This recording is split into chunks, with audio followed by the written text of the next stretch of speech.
마가복음 14장 1절에서 9절입니다.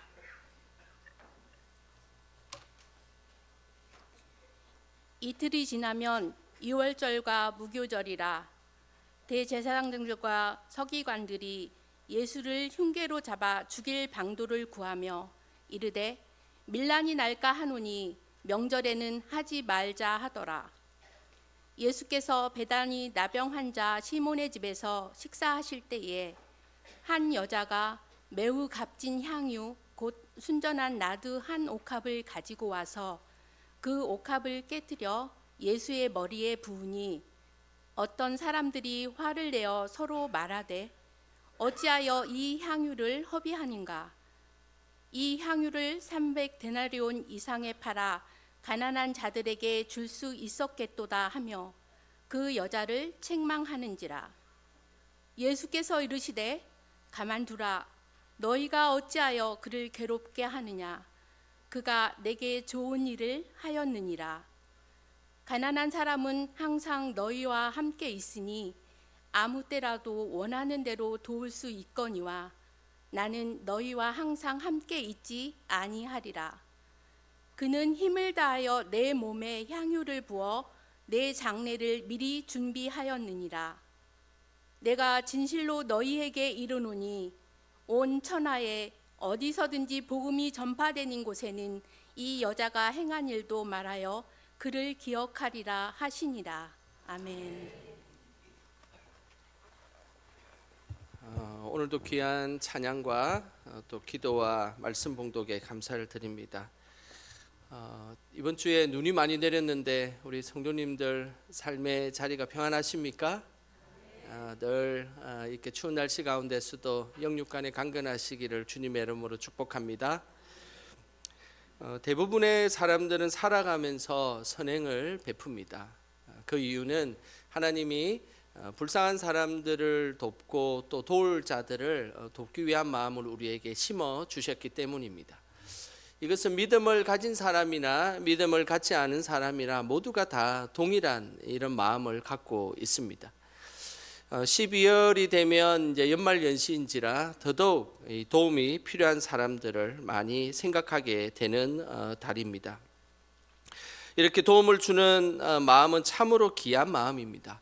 그런데 이 마음이 정말로 도와줄 그 사람을 위한 마음인지 아니면 그냥 내 마음이 불편해서 나 중심적인 마음인지를 우리는 구분할 필요가 있습니다. 오래전 이야기입니다. 20년 전에 제가 영광교회 중등부 교육전도사 사역을 감당하고 있었을 때입니다. 그때에 이제 사역을 그만두고 동두천에 있는 어려운 공동체를 제가 한 5년 정도 섬긴 적이 있습니다.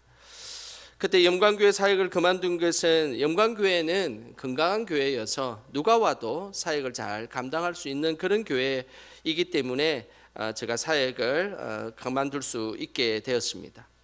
하지만 동두천의 미군 부대 앞에 기지촌에 버려진 아이들을 키우는 이 공동체는 도움의 손길이 많이 필요했습니다. 그래서 영광교회 중등부 사역을 내려놓고 5년 정도 이 동두천에 있는 아이들을 섬기고 또 그 공동체를 섬기는 사역을 감당하게 되었습니다. 그때가 우리 첫 아이 우리 예울이가 이제 막 돌을 지날 때였습니다. 몇 년의 시간이 흘렀습니다. 몇몇 봉사자들이 이제 찾아와서 이 공동체를 같이 섬겼는데 그 봉사자 중에 그 한 아이가 매주 교회에 오는데 슬리퍼를 신고 오는 것이었습니다. 이렇게 한겨울에 이 슬리퍼를 신고 오니까 사실은 제가 마음이 많이 힘들었습니다. 한겨울에 이 경기 북부 동두천은 우리가 지금 있는 온도보다 한 배나 더 추운 그런 곳입니다. 신발을 신어도 발이 시렵고 그런데 양말을 제대로 신지도 않고 슬리퍼를 신고 매주 오는 것이었습니다. 그래서 계속 제가 지켜보다가 마음이 힘들어서 그리고 가엾게 보이기도 해서 저희 집에서 따뜻한 신발 하나를 몰래 그 가정에 선물을 했습니다. 그 일이 있고 나중에 중요한 사실을 알게 되었습니다. 겨울에 슬리퍼를 신고 온 이유는 그 아이 부모가 형편이 넉넉하지 않아서가 아니라 사실은 그 아이 부모의 형편은 매우 넉넉하였습니다. 엄마는 국제 변호사 자격증을 가지고 있었고 넉넉한 집안이었습니다. 아이가 슬리퍼를 겨울에 그 추운데 신고 왔던 이유는 아이가 그 슬리퍼를 너무 좋아했기 때문입니다. 그래서 주일에 예배 드리러 갈 때마다 그 슬리퍼를 끝까지 신겠다고 막 땡깡을 부리고 때를 부리니까 부모가 어쩔 수 없이 그래서 슬리퍼를 신겨가지고 교회에 왔던 것이었습니다. 그 후에 그 집에서 오히려 감사하다고 저희 아이에게 평소에 저희 집에서 살 수 없는 비싼 브랜드 겨울옷을 선물로 사다 주었습니다.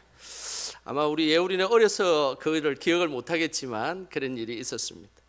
이런 일을 겪으면서 저는 많은 생각을 잠겼습니다. 어려운 사람을 돕는다는 것, 그것은 나의 입장에서 돕는 것이 아니라 도움이 필요한 그 사람을 온전히 살피는 배려가 있어야 된다라는 것을 알게 되었습니다. 우리가 주의 일을 감당할 때도 마찬가지입니다. 내가 잘하는 일, 내가 좋아하는 일을 감당하는 일, 그것도 참 귀한 일입니다. 하지만은 믿음이 성숙된 사람은 주님이 꼭 필요한 일을 감당하는 사람입니다. 늘 주님이 필요한 곳에 우리가 있기를 주님의 이름으로 축복합니다.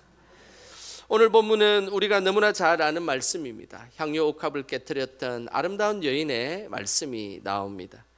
오늘 본문에 예수님은 특별한 사람들과 먼저 식사하는 장면이 나오는데요. 3절 전반부만 우리 화면을 보시면서 3절 전반부 읽어보겠습니다.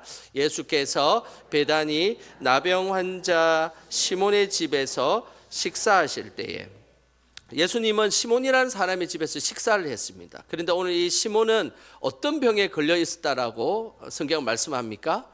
맞습니다. 나병에 걸려 있었습니다. 레위기서 13장에 보면 이스라엘 공동체에서는 이 나병이 걸리면 격리되고 외부 사람과 접촉을 일체 금하는 병이었습니다.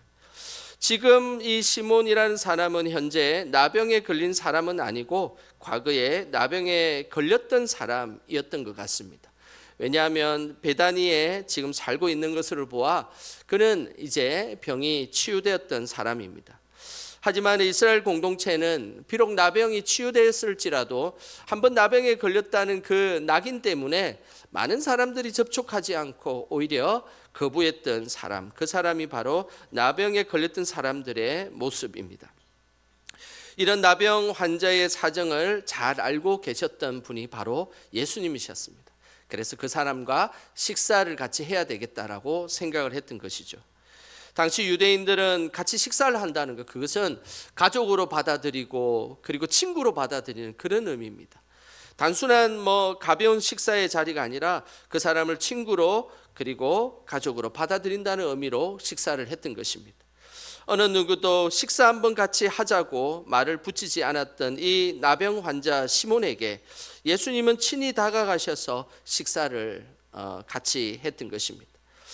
이 모습은 시몬에게 가장 필요한 것을 알고 늘 살폈던 예수님의 전적인 사랑과 배려를 보는 모습을 우리는 알 수 있습니다. 이런 예수님의 사랑과 배려는 일방적인 것이 아니라 늘 그 사람을 진정으로 위하는 그 사람의 그 모습이었던 것입니다. 우리도 누군가를 배려하고 도움의 손길을 펼칠 때에 늘 상대편에 서서 그 사람을 도와주시기를 주님의 이름으로 축복합니다.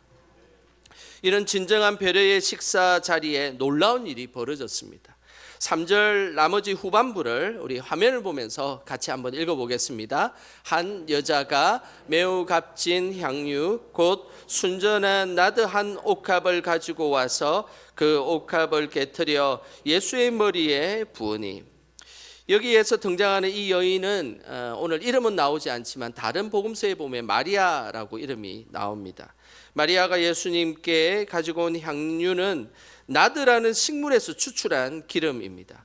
3절에 보면 아주 매우 값진 향유라고 이야기를 하고 있고 5절에 보면 구체적인 금액이 나오는데 300데나리온 이상 되는 가치를 가지고 있다라고 성경은 기록하고 있습니다. 데나리온은 그 당시에 노동자가 하루 벌어서 먹는 그런 비용입니다. 이것을 그냥 계산하기 쉽게 그냥 하루에 일당이 10만 원이라고 계산한다면 300데나리온은 얼마 정도 되겠습니까? 예, 계산이 빠르신 분들은 정확하게 계산하시겠죠. 3천만 원 정도 되는 그런 비용입니다. 3천만 원 정도 되는 향유, 너무나 그 당시에는 비싸고 값비싼 그런 기름이었습니다. 예수님 시대에 나드 오일을 이렇게 왜 비싸게 구입을 해야만 했을까요? 그 이유를 화면을 통해서 제가 한번 설명해 드리도록 하겠습니다. 지금 보는 그 식물이 그 유명한 나드 오일을 추출하는 그런 식물입니다. 이 식물은 그냥 밑에 이 그 낮은 지역에서 사는 것이 아니라 히말라야에서 3,000에서 한 5,000 정도 해발에 사는 아주 특별한 식물입니다. 그리고 이 채취하려면 당연히 그 3,000m, 5,000m 올라가면 매우 춥지 않겠습니까? 산수도 부족한데 사람이 일일이 올라가서 직접 그것을 채취해야 되는 그런 식물이었습니다. 그리고 식물을 가져와도 오일을 채취하면 오일이 그렇게 많이 나오지 않습니다. 아주 극소량의 오일이 나오는데 이것을 또 이스라엘까지 운반하려면 히말라야 산맥을 내려와서 인도 평원을 지나서 그리고 페르시아를 또 지나가지고 그 왕의 대로라는 그 무역길이 있습니다. 그 길을 통해가지고 이스라엘에 도착하는데 수천 킬로미터의 운반이 필요했던 그런 향료였습니다. 그래서 이 향료는 늘 귀하기도 하고 특별할 때 사용하였습니다. 그래서 이스라엘 사람들이 이 향료를 왕 같은 귀한 손님이 올 때만 사용했던 것입니다. 특별히 이스라엘의 여인들은 이 나드 향유를 특별히 두 군데에 꼭 사용을 했었습니다. 하나는 결혼식을 할 때 사용하였고 또 하나는 장례를 위해 사용했습니다. 주로 여인들은 약혼을 하고 1년 동안 신랑을 기다리는 동안 이 나드 향유를 구해서 결혼식에 이 향유를 사용했습니다. 금액으로 치면 한 3천만 원이나 되는 이 거금의 귀한 향유를 단번에 예수님의 머리에 부었던 그 순간 제자들이 그것을 보고 화를 내었습니다. 그러면서 5절에 이런 이야기를 했습니다. 우리 5절 말씀 같이 한번 읽어보겠습니다. 이 향유를 300데나리온 이상에 팔아 가난한 자들에게 줄 수 있었겠도다 하며 그 여자를 책망하는지라. 제자들은 여인에게 3천만이나 되는 이 향유를 팔아서 가난한 사람에게 줄 수도 있을 텐데 왜 이렇게 낭비하느냐라고 책망했습니다. 여기서 이 책망이라는 이 단어는 콧김을 내뿜으며 매우 화가 났다는 의미입니다. 달리 이야기하면 막 씩씩거리면서 분노를 했다는 그런 이야기입니다. 어찌 보면 제자들이 화를 내는 것은 당연한 일이었습니다. 당시에 큰 절기 때는 가난한 자를 구제하는 쯔다카라는 풍습이 있었습니다. 이 쯔다카 풍습은 특별히 큰 절기, 그 중에서 이 이스라엘의 3대 절기 중에서도 6월절에 이 풍습이 잘 지켜졌는데 그 풍습의 율법에 의하면 가난한 자를 항상 도와주어야 한다. 이것이 옳은 일이다라고 기록되어 있습니다. 겉으로 표면적으로 보면 제자들이 여인을 책망하고 분노한 것은 당연한 것처럼 보입니다. 근데 하지만 이 책망을 주도했던 사람이 있습니다. 오늘 본문에는 나오지 않지만 오늘 본문과 똑같은 요한복음 12장에 보면 그 주도했던 사람의 인물의 이름이 나오고 그리고 그 의도를 정확하게 성경은 기록하고 있습니다. 요한복음 12장 4절부터 6절 말씀 우리 같이 한번 읽어보겠습니다. 제자 중 하나로서 예수를 잡아줄 가룟 유다가 말하되 이 향유를 어찌하여 300데나리온에 팔아 가난한 자들에게 주지 아니하였느냐 하니 이렇게 말함은 가난한 자들을 생각함이 아니요 그는 도둑이라 돈괴를 맞고 거기 넣는 것을 훔쳐 가미느라. 제자들 중에서 여인의 책망을 주도했던 사람이 누구라 나옵니까? 맞습니다. 가룟 유다입니다. 가룟 유다는 제자들의 돈 공금을 이렇게 사용을 하고 관리했던 사람인데 중요한 것은 그 공금을 자기 마음대로 사용했던 사람이었습니다. 그래서 성경은 도둑이다라고 분명하게 이야기하고 있습니다. 그러니 향유를 부은 여인을 보고 가난한 자를 돕지 않는 인정도 없는 사람으로 매도했지만 사실은 가룟 유다 입장에서는 그 돈이 아까웠기 때문입니다. 실제 속셈은 향유 대신 돈으로 주었으면 그 돈을 가지고 자기가 가지고 쓸 수 있었는데 그 돈을 탕진해 버린 것 같은 생각이 들었던 것입니다. 이처럼 예수님을 따라다니던 제자들은 사실상 예수님에게는 그다지 관심이 없었습니다. 그 주변에 있는 돈 그리고 명예 이런 것들에게만 관심이 있었습니다. 그래서 예수님이 예루살렘에 입성한다고 이야기를 하자 예수님 예루살렘에 입성하면 저를 오른편에 자리에 앉게 해주시고 나를 왼편의 자리에 앉게 해주십시오라고 부탁을 했던 것입니다. 그들이 바로 제자들이었습니다. 예수님이 예루살렘에 입성한 이유가 무엇입니까? 로마 황제를 물리치고 세상의 왕이 되려고 예루살렘에 입성하신 것입니까? 그렇지 않습니다. 예수님은 십자가에 못 박히시기 위해 십자가의 죽임을 당하기 위해 예수님께서는 예루살렘에 들어오신 것입니다. 예수님이 오신 길은 죽음의 길이지만 구원하려는 생명의 길이었습니다. 중요한 것은 이 사실을 제자들은 하나도 몰랐던 것입니다. 특별히 마가복음 8장, 마가복음 9장 그리고 10장에 보면 예수님께서 계속 반복해서 내가 죽음을 맞이할 것이다. 그 죽음을 준비하고 그리고 나의 길은 너희들이 따라올 수 없지만 너희들이 따라오면 좋겠다라고 이야기를 하셨습니다. 그러면서 그 죽음의 이후에 내가 3일 만에 부활할 것이다 라는 그 죽음의 이야기를 계속해서 반복해서 이야기했지만 제자들은 제대로 이해하지 못했습니다. 뿐만 아니라 지금 분위기가 물질과 명예를 놓고 싸우고 분노할 상황이 아니었습니다. 오늘 본문에 보면 지금의 분위기를 잘 나타나는 구절이 나옵니다. 1절에 그 구절이 나오는데요. 우리 1절 말씀 같이 함께 읽어 보겠습니다. 이틀이 지나면 유월절과 무교절이라 대제사장들과 서기관들이 예수를 흉계로 잡아 죽일 방도를 구하며 지금 분위기는 대제사장들과 서기관들이 예수님을 죽이려는 방도를 구하고 있는 그런 시점입니다. 아직은 예수님을 따르는 무리들이 많고 이 6월절에 예수님을 잘못 죽였다간 온 난리가 날 것이라는 폭동이 일어날 것이라는 그 예측 때문에 아직은 죽이지 못하고 조심하고 있는 그런 상황입니다. 지금 베다니 시몬의 집에서 예수님께서 식사를 하고 있지만은 예수님의 죽음이 매우 임박한 상황에 그 식사를 하고 있었던 것입니다. 그런데 제자들은 그 사실을 하나도 모르고 있었습니다. 하지만 예수님의 죽음을 이해하고 준비한 사람은 바로 옥합을 깨트린 여인이었습니다. 그 사실을 누구보다 잘 알고 계신 예수님께서 6절에 이렇게 말씀하셨습니다. 우리 6절 읽어보겠습니다. 예수께서 이르시되 가만두라 너희가 어찌하여 그를 괴롭게 하느냐 그가 내게 좋은 일을 하였느니라. 제자들이 옥합을 깨뜨린 여인을 향해 분노하자 예수님은 그 여인을 더 이상 괴롭히지 말라라고 이야기하셨습니다. 그러면서 그녀가 내게 어떤 일을 했다라고 말씀하고 있습니까? 맞습니다. 좋은 일을 했다라고 말씀하고 있습니다. 이 좋은 일이라는 이 단어는 헬라어로 카로네르곤이라는 단어를 씁니다. 이것은 아름답고 고상하며 하나님에게 꼭 맞는 행위라는 단어를 쓸 때 이 단어를 씁니다. 이 카론 에르곤이라는 이 단어의 아주 중요한 핵심 단어는 하나님에게라는 단어입니다. 좋은 일이라는 것은 나에게 맞는, 내가 좋아하는, 내가 기뻐하는 그것이 아닙니다. 하나님에게 꼭 맞는 행위, 하나님이 기뻐하시는 행위, 그것이 오늘 성경에는 좋은 일이다라고 말씀하고 있는 것입니다. 지금 향유 옥합을 깨뜨린 이 여인은 누구에게 꼭 맞는 일을 한 것입니까? 예수님에게 꼭 맞는 일을 하신 것입니다. 그래서 그 일은 좋은 일입니다. 그가 내게 좋은 일을 하였느니라. 제자들이 향유옥합을 예수님에게 깨트리자 가난한 자들을 도와주어야 한다는 그 말은 참 옳은 일이지 않습니까? 하지만 좋은 일은 아닙니다. 왜냐하면 7절에 그 이유를 분명하게 말씀하셨습니다. 7절 읽어보겠습니다.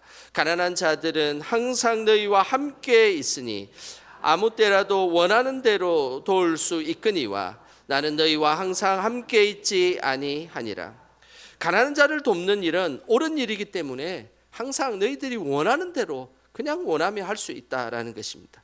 그 일은 정말 중요하고 예수님도 늘 가난한 자들을 돌보라라고 이야기하셨습니다.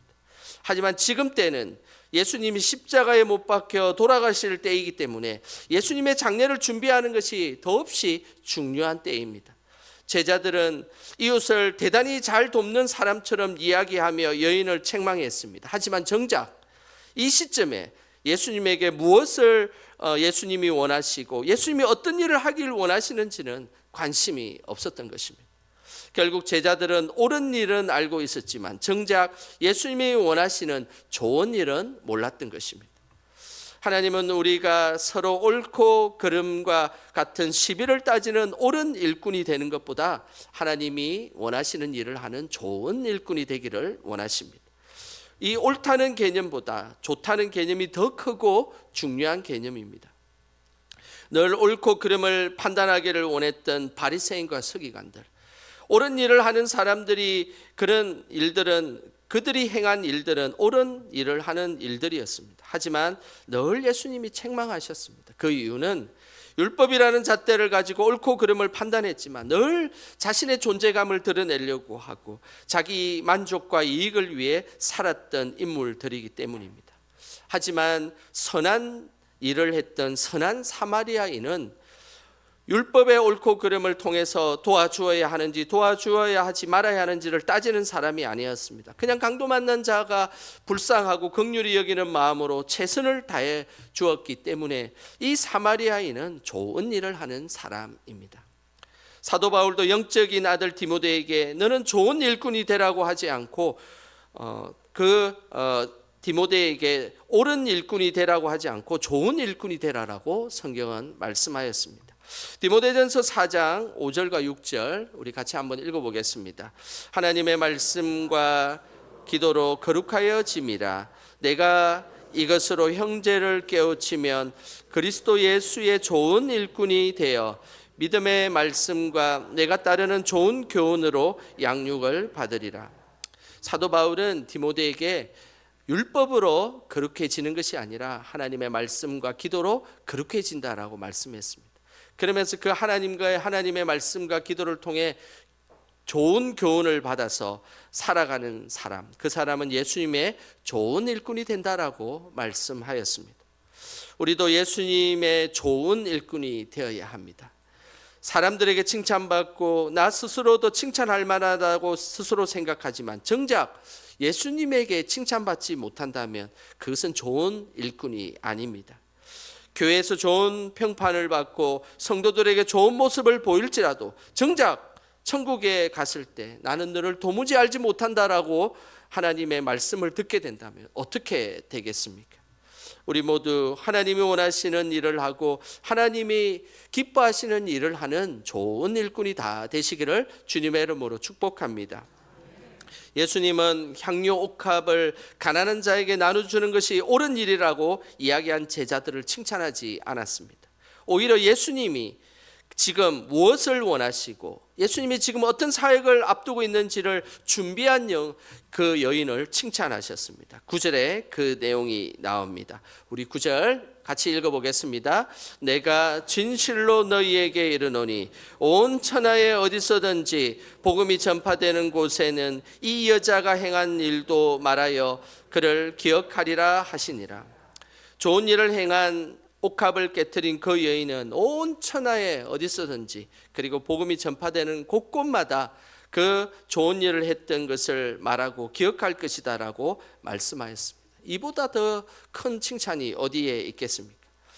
실제 이 여인의 이야기는 마태복음 26장에도 나오고 마가복음 14장에도 나오고 그리고 누가복음 7장에도 나오고 그리고 요한복음 12장에도 나옵니다. 모든 복음서에 이 여인의 이야기가 나옵니다.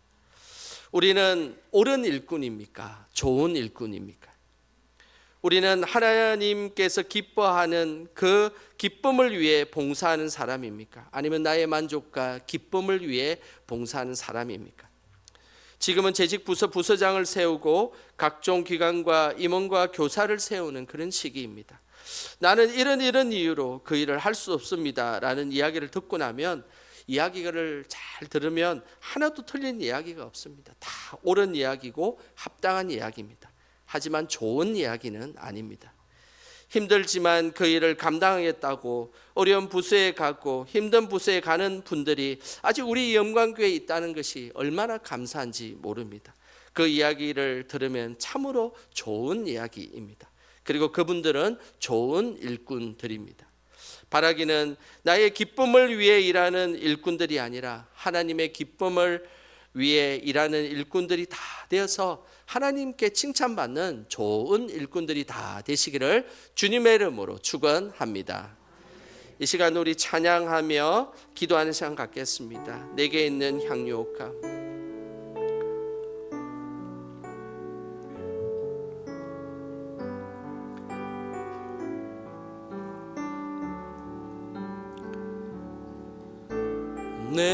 내게 있는 향유옥합 주께 가져와 그 발 위에 입 맞추고 깨트립니다. 나를 위해 험한 산길 오르신 그 발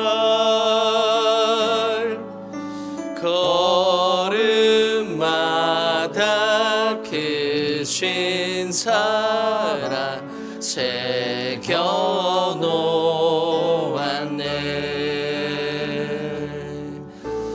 내게 있는 향유옥합 주께 가져와 그 발 위에 입 맞추고 깨트립니다. 나를 위해 십자가에 달리신 그 활 흘린 피로 나의 죄를 대속하셨네. 내게 있는 향유옥합 주께 가져와 그 발 위에 입 맞추고 깨트립니다. 주님 다시 이 땅 위에 임하실 그때 주의 크신 사랑으로 날 받아주소서. 이 시간 우리 합심하여 함께 기도하겠습니다. 주님, 하나님 앞에 하나님 좋은 일꾼으로 살아가게 하여 주시옵소서. 늘 예수님이 뭘 원하시고 예수님이 무엇을 기뻐하시는 일을 살피는 우리들이 되게 하여 주시고 하나님 그렇게 좋은 일꾼으로 세워져 가며 하나님 앞에 영광 돌리는 믿음의 사람으로 삼아 주시옵소서. 이 시간 그런 믿음 가질 수 있도록 주여 한번 크게 부르고 합심하여 기도하겠습니다. 주여, 하나님 아버지, 주님의 은혜를 구하며 하나님 앞에 나아갑니다. 하나님 인도하여 주시옵소서. 하나님 붙잡아 주시옵소서. 우리를 좋은 일꾼으로 삼아 주시옵소서. 하나님 늘 합당한 일꾼으로 삼아 주시옵소서. 우리는 연약할 때가 많습니다. 부족할 때가 많고 우리의 삶의 환경들이 너무나 복잡하고 어려울 때가 많습니다. 그때마다 하나님 앞에 영광 돌리며 나아가는 좋은 하나님의 일꾼이 되길 원합니다. 하나님 인도하여 주시옵소서. 하나님께서 뭘 원하시고 하나님께서 뭘 기뻐하시는지를 늘 살피는 우리가 되게 하여 주시고 그 자리에 하나님 우리가 있을 수 있도록 주님 인도하여 주시옵소서. 그래서 하나님 앞에 좋은 일꾼으로 하나님 영광 돌리는 우리가 될 수 있도록 주여 인도하여 주시옵소서. 하나님 아버지, 항상 저희들을 가장 선한 길로 인도해 주셔서 감사드립니다. 향유 옥합을 깨트려 예수님께 좋은 일을 한 여인처럼 우리도 하나님께 좋은 일꾼들이 되게 하옵소서. 여러 부수와 기관들이 내년 일꾼을 뽑는 시기입니다. 우리 교회에도 좋은 일꾼들이 많이 세워져서 내년이 더 기대되는 한 해가 되게 하옵소서. 예수님의 이름으로 기도드립니다. 아멘.